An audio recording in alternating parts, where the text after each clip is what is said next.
Ano ang ginagawa namin ngayong bakasyon? Tinuturuan ko pa rin siya ng mga life skills gaya ng pagluluto, naglalaro ng mga educational games online, gaya ng pagbuo ng tangram puzzles, may spelling activity din kaming ginagawa sa Magic Spell, nagbabasa ng mga short stories, naglalaro ng spaceship maze, nagmamatch ng mga supervillain sa supervillain memory game. Pero syempre, kasama niya ako habang nag-online game.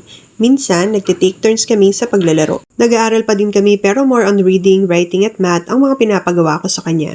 Pinapakopya ko pa din siya ng mga simple sentences sa papel. Binilhan ko din siya ng workbook sa English at math na pang grade 1 para ma-review namin yung mga pinag-aralan namin for the whole school year. Yung lesson na pinagawa ko ngayon sa kanya sa math ay tungkol sa place value. Konting paliwanagan lang at nakuha naman niya kaagad kung paano sasagutan yung activity. Kapag confident siya sa sagot niya, hindi siya titingin o magtatanong sa akin.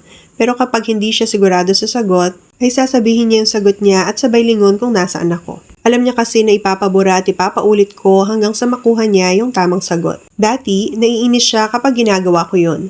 Pero nasanay na siya ngayon at madalang na lang mag-react kapag pinapabura at pinapaulit ko yung ginagawa niya. Paminsan-minsan ay nare-remind ko pa rin siya na magalan ng pagsusulat dahil minsan sa sobrang bilis niyang magsulat, nag-iiba yung size ng mga letters o number na sinusulat niya.